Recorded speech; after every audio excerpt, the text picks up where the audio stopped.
right. So this is my first Astronomy on Tap talk, though I've been to many Astronomy on Taps, and I must say that this is the biggest and it may be the best Astronomy on Tap that I've been to, so congratulations. All right, so today I'm going to talk to you a little bit about some of the work that I do, which kind of streams across all the work we all do as astronomers, which is look at data and try to find answers to questions that we have about the universe. And you'll see that I capitalize data there. That's a Star Trek plug, and data will he will appear throughout this presentation as I go through. Yeah. So one of the things that we like to ask about in astronomy, especially to put in context the stuff that we study, is the question of where are you? Because that kind of puts in perspective how everything fits in our universe. And so I'm going to ask for a little audience participation. But where are you? Don't be shy. Hey, I hear Texas, I hear Earth, yes. Keep going. Where's Earth? I heard a solar system. Where's the solar system? The Milky Way galaxy, of course. Where's the galaxy? I heard local group. Good, good. Where's the local group? Hey, superclusters. Where is that supercluster?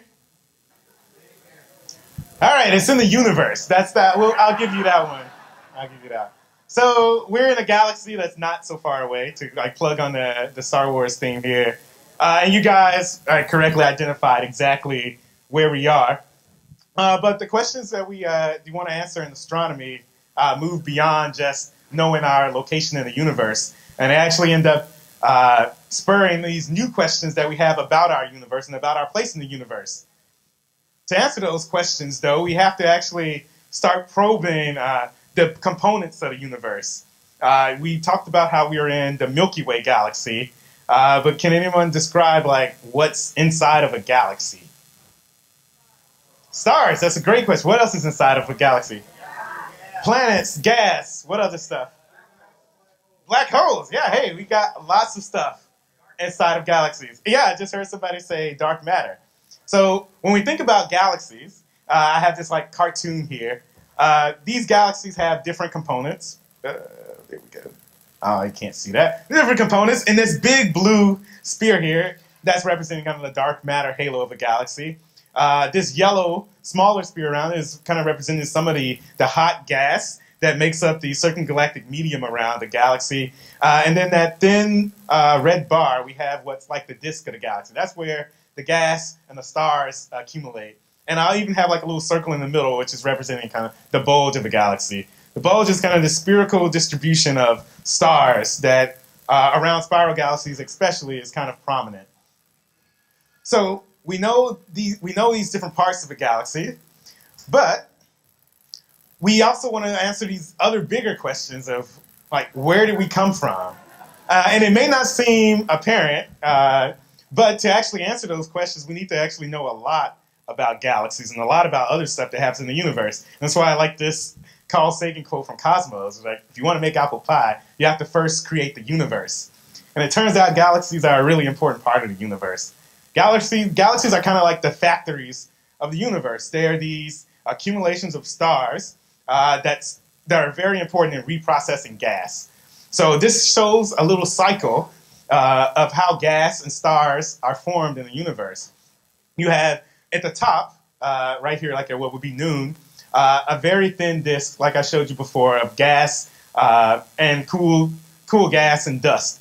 These clouds of gas then collapse to form these clouds. These clouds collapse even further to form stars. These stars eventually fuse together, hydrogen all the way to some of our heavier elements. The most powerful deaths of stars end in fusing all the way to iron, and they return that gas in these powerful explosions that we call supernovae. And the gas that they expel, if it doesn't have enough energy, it eventually falls back down onto this thin disk, and this process repeats over and over again. So these stars in the galaxies enrich the gas that they're in this cycle. And it's from these enriched processes that we actually end up being formed. We're made out of these more complicated elements like carbon. So when we want to study galaxies, they're actually a very important part of our story in ourselves, even though we're studying external galaxies. And the reason this is important, if we want to know how galaxies formed to begin with and how they've changed over time, we have to look out in space to see galaxies at different ages. Because as you all may be aware of being a science-savvy audience, as we look farther and farther back, we're actually seeing light from farther and farther back in time. So by looking at these different distances, we're actually able to reconstruct a picture of what galaxy formation may have looked like over a long period of time. So something that's really neat is that we can make simulations of galaxy formations. And this is one of those simulations. It's called the illustrious simulation. On the left, you have the starlight, and on the right, you're actually seeing the gas density that's being encoded in these different colors. And this is a simulation that includes the components of a galaxy, like gas, dust, stars, but it also includes the dark matter, which is driving the gravitational interactions.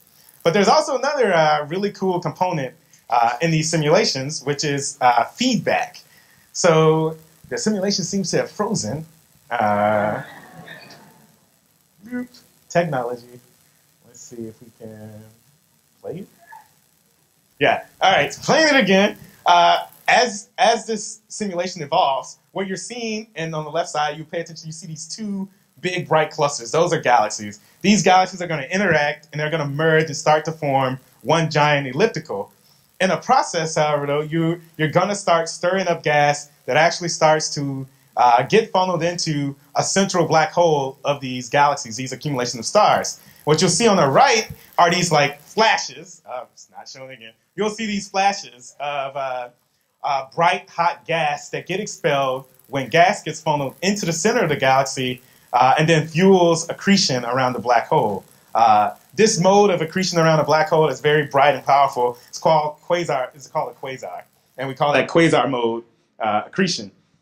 But that's just a simulation. So those are things that we do on our computers to kind of test our view of the universe, but to really get a handle on if we have the right view of how galaxies form, how the universe is working, we actually have to look to the sky. Because as astronomers, the sky is our laboratory. That's where we do our work. And the telescopes and the instruments that we put on these telescopes are our tool of the trade. And so I have like a caveat here where I say that, light and, electromagnetic radiation is nearly always the most important thing that we care about in astronomy. Anybody guess why I say nearly always? Gravity waves, yes. So just a couple weeks ago, there was a discovery of an electromagnetic counterpart to a gravitational wave signal from a neutron-star merger. So we're now in the stage where photons, E&M radiation is not now only the only way we can probe the universe. We also now have gravity waves that we can use. In reality, all of these things work together to create the very good science and the very interesting science that we want to do. So we need all parts of this to solve the puzzle of the universe. So light is important. I'm going to focus mostly on light, not gravitational waves. Light is important because when we disperse it, this is like putting light through a prism, it can actually tell us what an object is. And this is an example of, we call these spectra. This is an example of a spectra of a sun-like star on the left. And on the right, we have an object like I mentioned when we were watching the simulation, a quasar. This is an actively accreting black hole. And you'll notice they look very different. On the left side of these plots are the bluer wavelengths, and on the right side of these plots are the redder wavelengths. So blue corresponds to higher energy radiation in astronomy, and red corresponds to lower energy. And you can see just by the shape of seeing where the energy is in these two objects, you can tell that the right one looks nothing like the left one. So light is very important for us in identifying objects and learning how to study more about those objects. But there are downsides to light. One of them is distance. If you had to guess in this picture, which one of these figures is farther away from the light source? Man on the left or woman on the right? Man on the left. So that's correct. As light follows this inverse square law, so something that's outputting radiation in all these directions, the farther it moves away, the dimmer it becomes. The flux that we receive, the energy we receive per square per square area on our detector surfaces goes down like 1 over the distance squared. So in astronomy, we're always studying things that are pretty far away. So the farther away they are, the harder they are to see, the dimmer they get.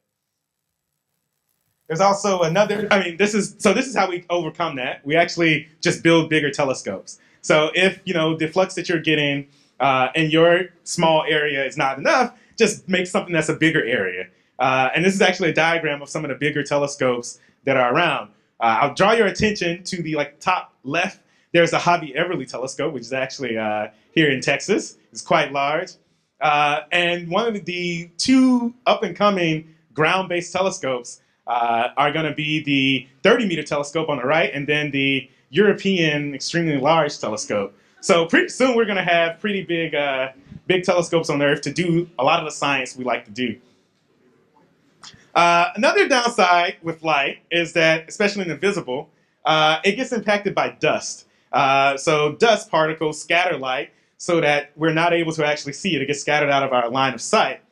This is also relatively easy to correct for. What we do is we can move to redder wavelengths where the light is less scattered by this dust, so we can actually see through those dust clouds. I'm actually showing an example of this with the Eagle Nebula picture here. On the left, you have a picture from the Hubble Space Telescope using this visible camera, and on the right, you have the same picture, and it's been scaled down to be the same scale, but now looking at these infrared wavelengths with this infrared camera. So looking at infrared allows us to see through this dust, and in practice, we can look at a lot of wavelengths and try to guess and model the amount of dust that's present in these objects. There's another downside. Sometimes the light that you see is not the light you want to see. It's not the light you want to study. On this plot, I'm actually showing a picture of a quasar. We just talked about quasars in that simulation. On the left, if you looked at this on the sky, you would probably just say it's a star. In reality, on the right, when you actually put a coronagraph over that center, the bright center of that accreting black hole, you start to see that actually there's this faint fuzzy stuff around it. And that faint fuzzy stuff is the actual galaxy that quasar is inside of. So when we're studying things by their light, we have to be aware of where the light is coming from, whether there's contamination. And actually, we have some pretty clever ways of getting around that. On the right here, I'm showing this on-sky view of what we call an integral field unit, an IFU. This is where astronomers essentially split up their focal plane into individual pieces in the sky so that they can now analyze places that are on different parts of the sky separately. So let's say we didn't want to study the center of this galaxy here. We could actually just analyze the spectra and the dispersed light from these fibers that are represented by these kind of circular apertures around the galaxy separately and by themselves. So using these creative observational techniques, we can get around this contaminated light problem. But let's say we actually really do want to probe how these galaxies change with time, and let's say we want to look at something like a quasar host galaxy. These quasar host galaxies, we're going to be galaxies which are made up of lots of stars. So it's going to be an integrated spectrum of a lot of stars. It's also going to be a spectrum that's affected by dust. And trying to tease out all of these different details from something that looks like what I have on the screen here is actually pretty hard, especially not knowing anything else about an object. We have to try to figure out what the history of a galaxy is, essentially from looking at this snapshot, which is a challenge, and I'll have an analogy here. The way we end up trying to do this is by trying to break that light into these different age components. We're trying to figure out how many stars were formed at a different age, however many years ago. And that's equivalent, or it's analogous to the situation of, let's say, taking this room, asking everybody what your age is, and then counting how many people are at a specific age to reconstruct the population history, the population growth of Austin. We'd be trying to figure out how many people were born 5 years ago, 10 years ago, 18 years ago. Hopefully everybody's been born 18 years ago. And then from so on and so on to try to build up this history of the population of Austin. Except for we want to do this with galaxies. So we come up with these representative snapshots of galaxies at different ages, and that's what's shown here on the left. But it's tricky. It's not as easy as looking at people and asking them what their ages are. We can't go look at the populations in the galaxy and ask them what their ages are. We just have their light to go on. And you'll see this top line in this plot is representative of a really young stellar population. These young stars are bluer. Remember, the left is the bluer light. Are bluer, and they're typically brighter than the light from the older stars. The older stars are on the bottom of this plot. If you look at the one with the line with 13 and 14 by it. And these objects are typically dimmer, but in a cosmic conspiracy, they're often the most numerous in galaxies. So it's very hard to actually get a figure on those dimmer populations, even though they're the majority. And in another cosmic conspiracy, even though they're the majority, if you look at that line that's right by the 4, that's a 4 giga-year population. It was born 4 giga-years ago. Then you look at, not 4 giga-years ago, but it's 4 giga-years old, and you look at the 13 line, they look fairly similar. Even there's a really big difference between those two numbers, 4 and 13. It turns out that these older populations all look very similar. So this problem gets even harder. They're dim, so we can't tell them from these younger populations. They kind of outshine them. And then they all look the same, even over these long time periods, where we don't think things are being static. This is where AI can help us out. Here's a little GIF of data again. AI can help us out in essentially extracting patterns in our data, trying to figure out, identifying features that can help us do our modeling in more effective ways. And I'll talk a little bit about how I've used that in my work. So specifically, when I say AI, I'm not talking about AI in the data sense. I'm not talking about these positronic brain type networks. We're talking about machine learning. There are two branches that machine learning typically falls into. It's usually unsupervised learning, where you're giving a machine or algorithm some data, and you know what the data is, and you're just essentially training your algorithm to give you the correct answer. And this is essentially amounts to clustering, trying to figure out your data based on groups or things that you already know about. There's also supervised learning, where you have input and output data, and you want those two to match your training set or your idea of what the input maps to the output.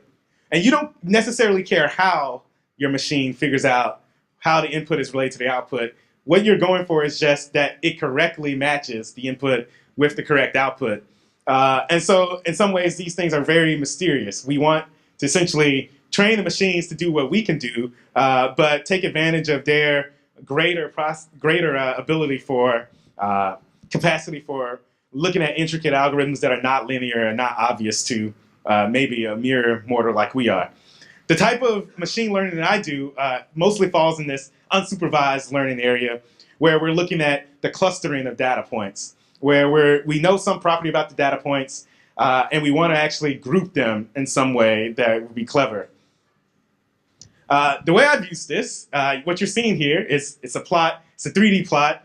Those 3 dimensions, for all intents and purposes, mean nothing to you guys, but what they mean to me are the similarity of these data points. So each of these data points actually represent one of those black lines in that plot that I showed you earlier of those populations that were different ages. And what I've used machine learning to do is to classify all of these little dots in this space to put them in groups that all have like similar properties. And it turns out, if you look at this coloring scheme, they're uncreatively titled 1, 2, 3, and 4, but it's actually successfully grouped these objects into 4 groups that are all being driven by age. So the computer algorithm that I used for doing this knew nothing about the age of these stellar populations. It was just looking at the light. But in asking it to, hey, group these things into 4 groups, it correctly identified that all of this really young stuff should go together, all this intermediate age stuff to go together, all this old stuff should go together. And I can take advantage of that because I took myself out of the equation. My bias wasn't there. And hopefully, this algorithm picked up on some more subtle changes in those spectra that maybe I couldn't see. And I could then use this information to make, instead of these large data sets of ages, like a reduced set of ages based on these groups, and then look at the population, the star formation history of these galaxies. And I've done this as part of some of the research earlier in my PhD, and you end up getting very accurate results, and they're more precise than kind of the hand-picked method that we would typically do in astronomy. So this is just one example. That was from my work of how to use machine learning. But now machine learning is popping up all over in astronomy, and I would guess in other fields as well. An example would be there's a group working on doing machine learning algorithms to correctly classify galaxies by their morphology. So the morphology of a galaxy is just whether it's like an elliptical, kind of like smooth, random motion, or whether it's like a spiral. And right here I'm showing in the top left Hubble's tuning fork diagram of the morphology of galaxies. On the right, I'm showing like a little picture of an exoplanet being formed in a planetary disk. There are groups that are now working on possibly using machine learning algorithms to go through a lot of the data from light curve missions like TESS and like Kepler, and future missions to try to look for exoplanets in the data in like large systematic ways without human intervention.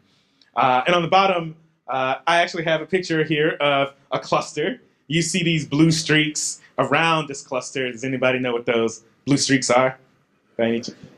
Yeah, gravitational lenses. So very similar to kind of the techniques that people are using for grouping galaxies by their morphologies, people are now trying to train algorithms to actually find gravitational lenses. And this way, instead of having students or astronomers click through tons and tons of data and having to have multiple people do this to like verify and check across each other, people are trying to train machines to actually look at all of this data. So machine learning is going to be a really good tool to add to the toolbox in astronomy, especially as we look to build bigger and bigger telescopes and we start to collect more and more data.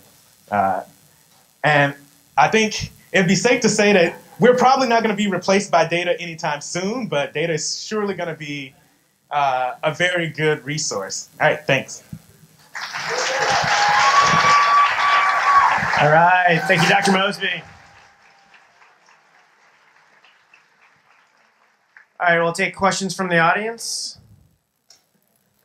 All right, you, sir?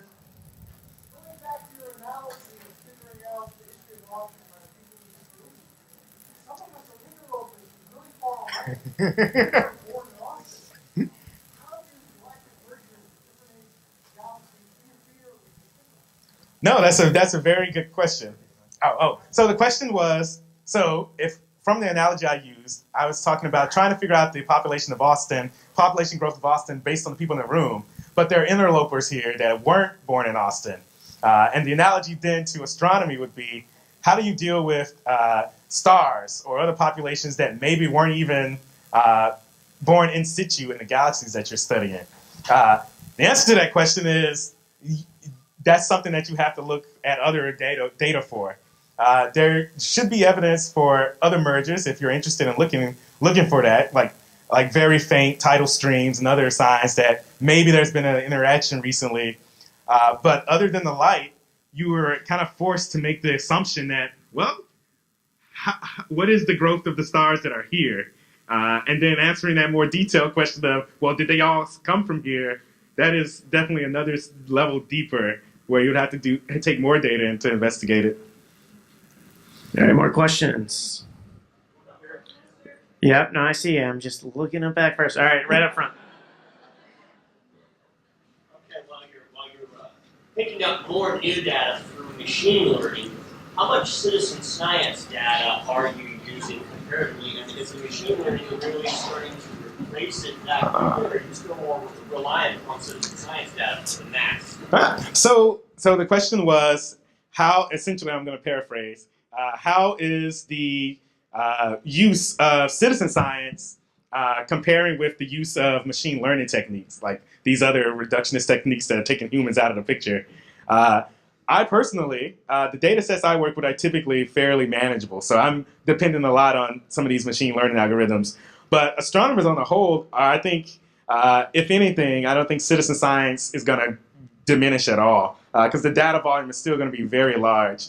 And as much as we love to trust our machines, like I don't think we'll ever get to a point where we're willing to say, well, the machine said this answer was right. Let's not have anybody else look at it. So I don't think those two are going to be in competition much at all. I think, in fact, they could actually really play off of each other by comparing the two and actually trying to use the citizen science stuff to maybe train the machine learning stuff. That's a cool question. All right, one last question. All right, in the corner. So maybe it's related to the previous one, but how do you know that the clusters are actually aged? What was the question again? I didn't hear that. So how do you know that the clusters actually represent the age? Yes. Oh, okay, yeah. So in the plot I showed where I had my algorithm group these things, the reason I know they're running ages is because I know the answer. I know the ages of all those spectra. So once I...